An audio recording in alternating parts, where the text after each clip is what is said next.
So hey aspirants, welcome back to our channel again. So आज हम लोग बात करने वाले हैं 19 दिसंबर 2022 के कुछ करंट अफेयर क्वेश्चंस के ऊपर। So let's get start with the first question and the first question is Prime Minister Narendra Modi and several union ministers paid tribute to Dash on his 71st death anniversary on 14th of December. So right answer of first is it's D, which is Sardar Vallabh भाई पटेल साहब। Okay, तो हमारे India के iron man इनका यहाँ पे 71st death anniversary था and इन्होंने जो यहाँ पे कंट्रीब्यूट दिया है इंडिया के लिए, भारत के लिए, वो बहुत ही बड़ा है। उसको हम लोग ऐसे काउंट नहीं कर सकते जितना इन्होंने काम किया है।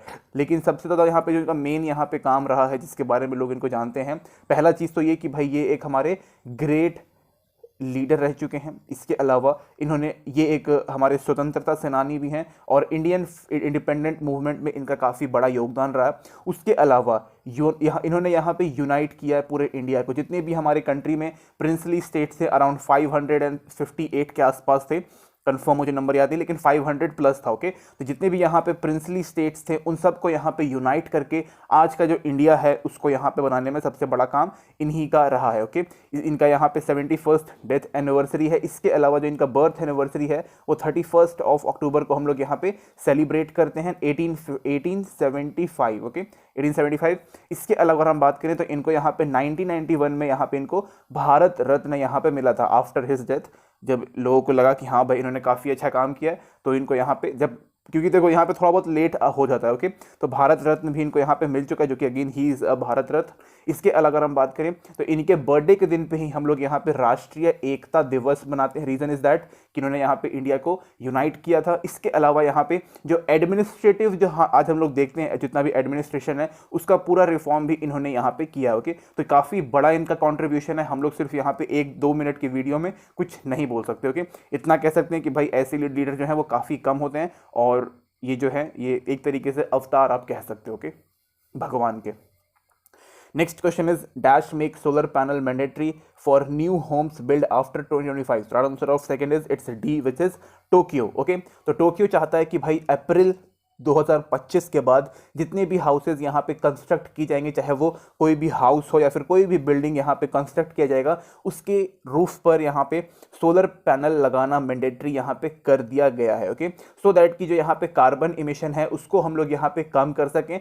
यहाँ पे टोक्यो जो है जापान में आता है। जापान ने ऐसा कदम इसलिए यहाँ पे उठाया बिकॉज जापान जो है वो पूरे वर्ल्ड का यहाँ पे 5th लार्जेस्ट कार्बन इमिटर है। ओके, मतलब कि यहाँ पे ये सबसे ज़्यादा 5वें नंबर पे आता है कार्बन को इमिट करने में। ओके, तो इसलिए ये चाहता है कि भाई हम लोग रिन्यूएबल एनर्जी के ऊपर यहाँ पे फोकस किया जा सके और इसको यहाँ पे एक तरीके से नियम कानून ही बना दिया गया है। मतलब यहाँ पे न्यू रेगुलेशन जो है उसको ही यहाँ पे पास कर दिया गया है और एक तरीके से कह सकते हो कि अभी यहाँ पे रूल बन चुका है कि भाई 2025 के बाद जो अप्रैल 2025 के बाद जो भी यहाँ पे घर बनेंगे उन सब के पास सोलर पैनल्स लगाना काफ़ी इंपॉर्टेंट है। और उसके अलावा अगर हम बात करें तो जापान जो है वो यहाँ पे सोलर पैनल्स जो है वो अपने खुद के यहाँ पे बनाना शुरू कर चुका है, सो दैट कि आने वाले टाइम में वहाँ पे वो सप्लाई कर पाए। ओके, तो काफ़ी अच्छी बात है, कोई दिक्कत नहीं। हमें भी इस तरीके की चीज़ें जो है वो यहाँ पे अडॉप्ट करनी चाहिए और जापान चाहता है कि भाई वो 2050 तक एकदम कार्बन न्यूट्रल यहाँ पे बन जाए, जो कि अगेन काफ़ी यहाँ पे अच्छी बात है। Okay, next question is Dash become India's first carbon neutral power exchange. Right answer of third is it's B, which is Indian Energy Exchange. Okay, Indian Energy Exchange जो है अब यहाँ पे ये पूरी तरीके से कार्बन न्यूट्रल बन गया, यानी कि जितना भी ये कार्बन यहाँ पे रिलीज करता है उसको यहाँ पे ये न्यूट्रलाइज कर देता है with the help of renewable energy. Okay, देखो अब इंडियन एनर्जी एक्सचेंज जो पूरा कंपनी है उसको चलाने में अभी भी यहाँ पे ये कोल का इस्तेमाल करता है, लेकिन वो जो यहाँ पे इस्तेमाल करता है इसको यहाँ पे न्यूट्रलाइज कर देता है with the help of renewable energy. Okay, तो मतलब जितना वो रिलीज करता है उतना ही यहाँ पे वो रिन्यूएबल एनर्जी का इस्तेमाल कर लेता है और इसी को हम लोग यहाँ पे कार्बन न्यूट्रल बोलते हैं कि भाई जितना आपने यहाँ पे कार्बन इमिट किया है उतना ही आपने उसको खत्म भी कर दिया है। ओके, तो ये बेसिकली किया गया है। इसके बाद जो है यहाँ पे जो कार्बन है वो यहाँ पे काफ़ी कम हो जाएगा, मतलब इसके साथ, क्योंकि ये जो है हर साल यहाँ पे ये काफ़ी ह्यूज अमाउंट ऑफ कार्बन जो था वो यहाँ पे ये रिलीज करता था, लेकिन अब यहाँ पे ये नहीं करेगा। इसके अलावा यहाँ पे क्लीन डेवलपमेंट की यहाँ पे बात की जा रही है कि भाई अब जो हमारा डेवलपमेंट होने वाला है वो यहाँ पे क्लीन रहेगा और रिन्यूएबल रहने वाला है, बिकॉज जो एनर्जी हम लोग यहाँ पे ट्रांसमिशन यहाँ पे करने वाले हैं वो काफ़ी ज़रूरी रहेगा। और इस वीडियो में देखा जाए तो यहाँ पे मेनली हम लोग एनर्जी के ऊपर या फिर रिन्यूएबल एनर्जी के ऊपर ही यहाँ पे बात करने वाले हैं, बिकॉज आगे जितने भी क्वेश्चंस आ रहे हैं वो कई मतलब रिलेटेड इसी से। Okay, next question is which government has sign an MOU with Hinduja group for investment worth ₹35,000 crore in 11 sectors. Right answer of fourth is it's A which is Maharashtra. Okay, तो हमारे एकनाथ शिंदे साहब जो हैं यहाँ के CM, इन्होंने यहाँ पे अप्रूवल दे दिया हिंदुजा ग्रुप को कि भाई आप यहाँ पे इन्वेस्टमेंट करिए अलग अलग यहाँ पे सेक्टर्स में। जैसे कि यहाँ पे कुछ इंपॉर्टेंट सेक्टर्स जो हैं वो है अपना इंफ्रास्ट्रक्चर, इसके अलावा यहाँ पे बायोटेक, इसके अलावा यहाँ पे इलेक्ट्रॉनिक व्हीकल्स जो कि अभी के टाइम पे अगेन काफ़ी इंपॉर्टेंट है, मैन्युफैक्चरिंग हब, और साथ ही में यहाँ पे हेल्थ और सेमीकंडक्टर प्लांट। ओके, ये जितने भी मैंने बताया है यहाँ पे ये कुछ सबसे ज़्यादा इंपॉर्टेंट है किसी भी स्टेट और किसी भी कंट्री को यहाँ पे डेवलप करने के लिए। इन सभी सेक्टर में काफ़ी मतलब पकड़ होना काफ़ी ज़रूरी है। साथ में यहाँ पे एक एजुकेशन भी आप डाल लो, ओके, बिकॉज ये भी एक बहुत इंपॉर्टेंट पार्ट होता है। ओके, तो इन सबको यहाँ पे डेवलप करने के लिए, इन सब जगहों पर इन्वेस्टमेंट करने के लिए, इन्वेस्टमेंट होगा, ऑटोमेटिक डेवलपमेंट होगा, फंड्स आएंगे, तो जैसे यहाँ पे कहीं पर भी पैसे आते हैं तो उसका विकास जो है या फिर डेवलपमेंट जो है वो काफ़ी तेज़ी से यहाँ पे होने लगता है। ओके, और नए नए टेक्नोलॉजीज को यहाँ पे अडॉप्ट करना ये भी यहाँ पे रहता है। Okay, next question is what is the target of India in reducing carbon intensity by 2030। Right answer of fifth is it's C which is 45%। यानी कि इंडिया का यहाँ पे कहना है कि भाई 2030 तक हम लोग यहाँ पे 45% ऑफ कार्बन रिड्यूसिंग जो कार्बन है उसको हम लोग यहाँ पे पूरी तरीके से रिड्यूस कर देंगे। ओके, साथ ही में यहाँ पे हमने अपना खुद का एक जो राज्यसभा है यहाँ से हमने एनर्जी कंजर्वेशन बिल जो है हमने यहाँ पे पास कर दिया है। यानी कि अब पूरी तरीके से जो हमारा फोकस रहेगा वो रहेगा कि भाई हम लोग यहाँ पे नॉन फॉसिल यहाँ पे इस्तेमाल करें, सो दैट कि जो कार्बन है वो बिल्कुल एकदम कम से कम यहाँ पे रिलीज हो सके। जितना होगा उतना हम लोग यहाँ पे रिन्यूएबल एनर्जी के ऊपर मेनली फोकस करेंगे। और जैसे कि यहाँ पे सोलर एनर्जी हो गया, विंड वाला हो गया, हाइड्रो हो गया, हाइड्रो हो गया, और साथ ही में यहाँ पे अपना न्यूक्लियर पावर प्लांट बोलते हैं वो भी हम लोग यहाँ पे इसमें इस्तेमाल करने वाले हैं। ओके, तो ये कुछ काफ़ी यहाँ पे अच्छी अच्छी चीज़ें यहाँ पे आ चुकी हैं। साथ ही में अगर हम बात करें तो जितना भी हम लोग यहाँ पे कर रहे हैं उसके पीछे कई सारे रीजन है। पहला यहाँ पे अपना जो पॉल्यूशन है वो यहाँ पे कम हो जाएगा, उसको कम करने में हमें फिर टेंशन नहीं होगा, बिकॉज साथ ही साथ यहाँ पे होते रहेगा। इसके अलावा जो अपना क्लाइमेट चेंज जो हो रहा है उससे भी हम लोग यहाँ पे रोक पाएंगे, ग्लोबल वार्मिंग जो है वो भी यहाँ पे रुक जाएगा, और जो रिन्यूएबल एनर्जी में जितना हमें मतलब जो कोल इंडस्ट्री में जितना हमें यहाँ पे खर्चा आता है वो भी यहाँ पे एक तरीके से कम हो जाएगा, और हम लोग यहाँ पे वन टाइम इन्वेस्टमेंट के ऊपर फोकस कर पाएंगे। और वन टाइम इन्वेस्टमेंट मतलब सीधा मतलब रिन्यूएबल एनर्जी। एक बार अगर आप कोई भी नॉर्मल सोलर पैनल लगा लेते हो तो नेक्स्ट 25 ईयर्स तक आपको यहाँ पे चिंता करने की जरूरत नहीं पड़ती है, उसके बाद में भी वो खराब हो जाएगा। Okay, next question is what is the new name of New Delhi International Arbitration Center? So right answer of sixth is it's A which is India International Arbitration Center. Okay, इसका नाम यहाँ पे चेंज कर दिया गया, new Delhi की जगह यहाँ पे इसका इंडिया कर दिया गया। ओके, तो सीधा मतलब ये है कि भाई नाम देखो, जब से यहाँ पे बीजेपी गवर्नमेंट आई है तब से नाम चेंज करने का एक तरीके से ट्रेंड चला हुआ है, हर चीज़ का नाम यहाँ पे बदल रहे हैं। लेकिन इस क्वेश्चन की अगर हम बात करें यहाँ पे जो भी यहाँ पे सेंटर है इसका नाम इंडिया के नाम पे रखा गया, जो कि अगेन काफ़ी अच्छी बात है, एंड इंडिया का रिप्रेजेंटेशन पूरी तरीके से हो रहा है। ओके, अब हम बात कर लेते हैं कि भाई ये जो अपना इंटरनेशनल आर्बिट्रेशन सेंटर है इंडिया में जो है ये किस काम में आता है। तो बेसिकली इसका मेन काम यही है कि भाई कोई भी यहाँ पे इंटरनेशनल डिस्प्यूट होगा, कोई भी यहाँ पे इंटरनेशनल या फिर डोमेस्टिक प्रॉब्लम होगा, उसको ये सॉल्व करता है। ओके, और साथ ही में जो यहाँ पे सेटलमेंट है वो यहाँ पे करता है दो लोगों के बीच में, दो पार्टीज के बीच में। ओके, लोग नहीं, दो पार्टीज के बीच में, बिकॉज लोगों के लिए यहाँ पे ये अपना कोर्ट वगैरह होता है, और ये आर्बिट्रेशन सेंटर जो है ये अलग अलग पार्टीज के लिए होता है। ओके, इसके अलावा यहाँ पे जो एग्रीमेंट है वो भी यहाँ पे किए जाते हैं, और ये काफ़ी यहाँ पे अच्छे तरीके से ये काम करता है। ओके, इसके ऊपर हमने ऑलरेडी पहले भी बात काफ़ी किया हुआ है। Next question is which institution won 9 national energy conservation award for the year 2022। Right answer of seventh is it's A which is Indian railway. Okay, तो इंडियन रेलवे जो है इसने यहाँ पे काफ़ी सारे जो अपना एनर्जी कंजर्वेशन अवार्ड है वो यहाँ पे जीते हैं अराउंड 9 के आसपास। ओके, रीज़न इज दैट कि यहाँ पे जो अपना इंडियन रेलवे जो है उसने काफ़ी अच्छे तरीके से यहाँ पे कार्बन इमिशन को यहाँ पे पूरी तरीके से ख़त्म कर दिया है। अगर आप ध्यान दोगे अभी के टाइम पे तो अभी आपको यहाँ पे किसी भी तरीके का यहाँ पे कोयले वाला इंजन जो है या फिर कोयले वाली ट्रेन जो है वो आपको देखने को नहीं मिलेगी। सारी की सारी ट्रेन जो है यहाँ पे इलेक्ट्रिफिकेशन कर दिया गया। ओके, ये अपने आप में यहाँ पे एक अचीवमेंट है इंडियन रेलवे के लिए कि भाई उन्होंने यहाँ पे इतना अच्छे तरीके से काम किया। ओके, साथ ही में अगर हम बात करें तो अपना नेशनल एनर्जी कंजर्वेशन डे कब हम लोग यहाँ पे सेलिब्रेट करते हैं? 14 अक्टूबर को। Sorry it's 14th of December, okay 14th of December को हम लोग यहाँ पे इसको सेलिब्रेट करते हैं, ओके। तो इसमें भी काफ़ी हम लोगों ने अच्छा यहाँ पे अचीव किया है। मेनली इलेक्ट्रिफिकेशन ऑफ रेलवे जो है, इंडियन रेलवे जो है वो सबसे बड़ा यहाँ पे हमारे लिए अभी तक के लिए अचीवमेंट है, ओके। एंड बहुत अच्छे तरीके से इंडियन रेलवे जो है यहाँ पे काम कर रही है, बस बिक ना जाए, ओके।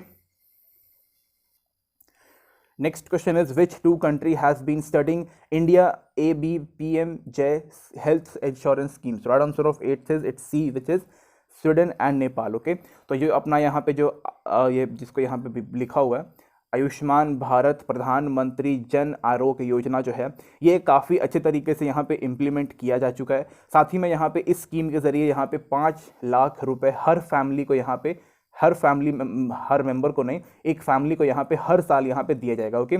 और इसके मदद से यहाँ पे अराउंड 100 मिलियन पुअर फैमिलीज जो हैं उनको अभी तक का यहाँ पे मतलब काफ़ी अच्छे तरीके से इनका हेल्थ केयर जो है वो इससे किया गया, ओके। काफ़ी मतलब देखो यहाँ पे अपना हेल्थ केयर जो है इंडिया में अभी उतना अच्छे तरीके से काम नहीं कर रहा, और उसमें अगर इस तरीके का यहाँ पे स्कीम वगैरह आ जाता है तो लोगों के लिए काफ़ी यहाँ पे अच्छा होता है। बिकॉज इंडिया में जो हेल्थ है वो बाकी कंट्रीज़ के हिसाब से थोड़ा सस्ता भी पड़ता है, लेकिन एजुकेशन थोड़ी महंगी पड़ जाती है, ओके। पर अगर देखा जाए तो हम लोग यहाँ पे एजुकेशन की बात नहीं कर रहे हैं, हम यहाँ पे हेल्थ केयर फैसिलिटी की यहाँ पे बात कर रहे हैं, ओके। तो हेल्थ केयर जो है वो इंडिया में थोड़ा सस्ता भी है बाकी कंट्रीज़ के हिसाब से, एंड हम लोग यहाँ पे काफ़ी अच्छा काम कर रहे हैं। तो जो यहाँ पे अपना स्वीडन और नेपाल के जो यहाँ पे डेलीगेट्स आए थे वो सीधा यहाँ पे नेशनल हेल्थ अथॉरिटी के पास गए और उन्होंने पूछा कि भाई आपने यहाँ पे आत्मनिर्भर प्रधानमंत्री जन आरोग्य योजना को कैसे यहाँ पे आपने सफल किया, ओके। एक तरीके से कह सकते हैं कि काफ़ी यहाँ पे अच्छे तरीके से इसको कर दिया गया था।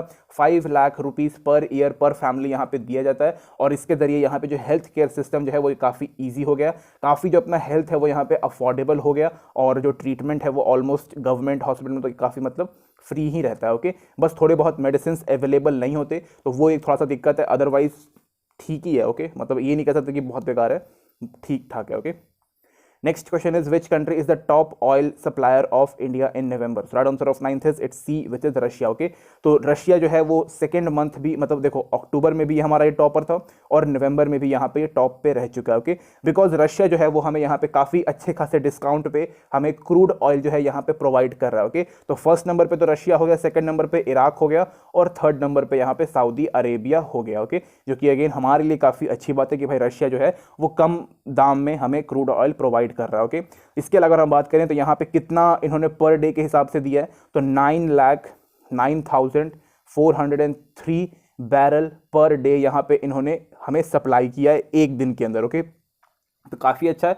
हमारे कंट्री में जो क्रूड ऑयल है या फिर पेट्रोल डीजल जो है वो काफ़ी ह्यूज अमाउंट ऑफ कंजम्पशन भी होता है, और रशिया हमें प्रोवाइड कर रहा है काफ़ी सस्ते दाम पे, तो हमारे लिए काफ़ी अच्छा है। ऑल्दो हमारे कंट्री में जो रेट है वो अभी भी थोड़ा बहुत ऊपर नीचे है, लाइक ऊपर ही है नीचे भी नहीं हुआ ठीक से, okay. Next question is, which country has the highest number of broadband users as of December 2022? Third answer of 10th is it's C, which is India, okay। तो इंडिया में जो है वो काफ़ी ह्यूज अमाउंट ऑफ इंटरनेट जो है वो लोग यहाँ पे इस्तेमाल करते हैं, ओके। अपने जो यहाँ पे मिनिस्टर ऑफ स्टेट हैं इलेक्ट्रॉनिक एंड आईटी मिनिस्टर, वो जो कि राजीव चंद्रशेखर, ओके, राजीव चंद्रशेखर हैं, इन्होंने यहाँ पे इन्फॉर्म किया कि भाई इंडिया में जो है वो सबसे highest number of broadband users है, ओके। याद रखिएगा कि जो मोबाइल इंटरनेट जो आप लोग सिम से इस्तेमाल करते हैं वो अलग होता है, ब्रॉडबैंड जो है वो अलग होता है। ब्रॉडबैंड मतलब वाईफाई, ओके। वाईफाई हम लोग सीधा मतलब ब्रॉडबैंड को आप लोग समझ लो कि वाईफाई, ओके, वही होता है, ओके। और जो मोबाइल यूज़र है वो काफ़ी अलग होता है, ओके। तो हम लोग यहाँ पे अभी ब्रॉडबैंड के जो नेटवर्क में काफ़ी अच्छे तरीके से काम कर रहे हैं, और अराउंड यहाँ पे 800 मिलियन ब्रॉडबैंड यूज़र्स इंडिया में अभी काम कर रहे हैं, ओके, जो कि लार्जेस्ट है अभी तक के, ओके। इसके अलावा इसके ज़रिए मतलब जो ब्रॉडबैंड हम लोग यहाँ पे इस्तेमाल कर रहे हैं इसके ज़रिए यहाँ पे थोड़ा यहाँ पे जो इसका रेट होता है वो काफ़ी चीप हो जाता है। मतलब जो आप लोग मोबाइल फ़ोन का जो इंटरनेट जो सिम कार्ड से यूज़ करते हो उससे थोड़ा सा चीप हो जाता है, थोड़ा सा यहाँ पे लाइक जो यूज़ है वो यहाँ पे आप अनलिमिटेड कर सकते हो। तीसरा इसका फ़ायदा होता है कि काफ़ी ये फास्ट इंटरनेट प्रोवाइड करता है, और पूरा का पूरा जो वायर्ड सिस्टम यहाँ पे रहता है, ओके। तो इसमें नेटवर्क इशू कभी भी नहीं आता, ऑल्दो अगर हम बात करें तो सिम कार्ड वाले में कभी कभी नेटवर्क इशू आ जाते हैं, ओके। इसके अलावा अगर इसका एक सबसे खतरनाक मतलब डीमेरिट यही है कि अगर इसका वायर अगर बीच में कहीं पर डैमेज हो जाता है तो फिर आपके घर में इंटरनेट नहीं चलेगा, ओके। ये चीज़ इसमें रहता है प्रॉब्लम, ओके। इसके अलावा काफ़ी कम लाइक जो इसका जो दाम रहता है जो रेट होता है वो काफ़ी यहाँ पे डाउन होता है। ओके, क्योंकि अगेन काफ़ी अच्छी बात है, इससे हमारे इंडिया के जो अपना जो डिजिटल भारत का जो हमने सपना देखा है तो वो हम लोग यहाँ पे काफ़ी अच्छे तरीके से अचीव कर पाएंगे। ओके, इसके अलावा जितने भी हमारे स्टार्टअप्स वगैरह हैं उसमें भी काफ़ी अच्छे तरीके से ये काम करता है। ओके, काफ़ी एक इंपॉर्टेंट रोल प्ले करता है, स्पेशली स्टार्टअप्स हो गया या फिर जितना भी अभी ऑनलाइन काम होता है उन सब चीज़ों में। Okay, next question is when we observe international migration day every year, third answer of 11th is it's A which is 18th of December. Okay, कर लेते हैं पहले टिक। तो यहाँ पर जितने भी माइग्रेट्स होते हैं या फिर जितने भी यहाँ पे रिफ्यूजीज होते हैं उनको यहाँ पे प्रोटेक्ट करने का मेनली यहाँ पे काम होता है। ओके, इसके अलावा अपना यहाँ पे एक इंटरनेशनल ऑर्गेनाइजेशन फॉर माइग्रेशन भी है जो कि यहाँ पे ध्यान रखती है कि भाई किस कंट्री में सबसे ज़्यादा यहाँ पे माइग्रेशन हो रहे हैं। ओके, और रिफ्यूजीज कहाँ से कहाँ जा रहे हैं। इसके अलावा बहुत सारे ऐसे माइग्रेंट लेबर्स होते हैं या फिर ऐसे कई सारे रिफ्यूजीज होते हैं जो अपनी जान जो है वो गंवा देते हैं जस्ट बिकॉज ऑफ मतलब एक कंट्री से अलग कंट्री जाते हुए, तो उनके जो राइट्स हैं वो थोड़े बहुत यहाँ पे इंपॉर्टेंट हो जाते हैं। तो उनको यहाँ पे वेलफेयर स्कीम्स यहाँ पे प्रोवाइड करने के लिए, उनके राइट्स को यहाँ पे प्रोटेक्ट करने के लिए, और जितने भी यहाँ पे माइग्रेट होते हैं उनके ऊपर एक पूरा डिटेल्ड यहाँ पे एक मतलब एक ऐसी यहाँ पे एक ऑर्गेनाइजेशन होनी चाहिए जो हर एक सिंगल माइग्रेंट का यहाँ पे इंफॉर्मेशन होना चाहिए कि भाई वो किस कंट्री से किस कंट्री जा रहा है या फिर एक जगह से कहाँ वो जा रहा है। ओके, तो इस तरीके से हम लोग हर एक इंसान को यहाँ पे ट्रैक कर पाएंगे और उनको यहाँ पे इंस्टेंट हेल्प प्रोवाइड कर पाएंगे। ओके, बट अभी उसकी फैसिलिटी यहाँ पे लॉन्च नहीं किया गया, लेकिन अगर हम लोग आधार कार्ड की तरह एक ऐसा कार्ड निकाल दें जो माइग्रेंट्स के ऊपर ही फोकस रखा जाएगा तो काफ़ी यहाँ पे अच्छा रहेगा और वो इंटरनेशनल लेवल का होना चाहिए। Okay, next question is when we observe Goa liberation day every year, third answer of 12th is it's B which is 19th of December. Okay, हम लोग इसको यहाँ पे सेलिब्रेट भी कर सकते हैं बिकॉज गोवा इस दिन पोर्चुगीज जो थे उनके हाथों से ये रिलीज हो गया था। ओके, तो it's B which is 19th of December. Okay, अब यहाँ पे एक चीज ध्यान रखना कि भाई इंडिया में सबसे पहले अगर कोई फॉरेन आया था तो वो पोर्चुगीज था। ओके, मतलब इधर आए थे। ओके, मतलब पोर्चुगीज आए थे 1498 में यहाँ पे वास्को डिगामा आया था। ओके, और उसके बाद यहाँ पे 1505 या 1805 हो गया, 1505 में यहाँ पे अपना फ्रांसिस अल्मीडा ऐसा ही नाम था। ओके, ये पोर्चुगीज गवर्नर था जो फर्स्ट टाइम यहाँ पे आया था और इसी ने यहाँ पे ब्लू वाटर पॉलिसी वगैरह ये सब लेके आया था। तो ये फर्स्ट टाइम यहाँ पे पोर्चुगीज ही आए थे और सबसे लास्ट में भी यहाँ पे पोर्चुगीज गए थे। इसके बीच में फिर यहाँ पे डच आए, स्वीडन वाले आए, इंग्लैंड वाले, ब्रिटिश अपने गोरे अंग्रेज थे जो थे वो यहाँ पे आए, अपने जो स्पेनिश पीपल थे वो भी यहाँ पे आए, काफ़ी सारे अलग अलग लोग यहाँ पे आए, लेकिन सबसे पहले आए पोर्चुगीज़ और सबसे लास्ट में भी गए पोर्चुगीज़। ओके, कब गए थे? 19 दिसंबर, अच्छा यहाँ लिखा हुआ है 19 दिसंबर 1961 में लास्ट यहाँ पे गए थे। ओके, पूरे देश को आज़ादी मिल गया, गोवा को आज़ादी 1961 में यहाँ पे मिला है। ओके, तो ये अच्छी बात नहीं थी, मतलब ठीक है काफ़ी लंबा टाइम लगा लेकिन हमने वापस उनसे ले ही लिया। ओके, तो हम लोगों को यहाँ पे फ्रीडम मिला, जो गोवा के जो गोवा है उसको यहाँ पे कुछ पोर्चुगीज से यहाँ पे बाद में काफ़ी लंबे टाइम के बाद यहाँ पे फ्रीडम मिला था। ओके, और कैसे मिला? जो हमारे इंडियन आर्म्ड फोर्सेज हैं उन्होंने यहाँ पे पोर्चुगीज़ वालों को लात मार के निकाला था, मतलब बहुत ही बुरी तरीके से मारा था और फिर भगाया था कि चलो अब निकलो, अब जब अंग्रेज चले गए तो फिर तुम लोग कौन सी चीज़ हो। ओके, तो ठीक है, अभी कोई दिक्कत नहीं है, अभी हमें यहाँ पे अपने कंट्री का मेन डेवलपमेंट देखना है, उसको इंटरनेशनल लेवल पे बेस्ट बनाना है और विश्व गुरु भी बन ही सकते हैं। Okay, this is it guys, thank you and thank watching this video.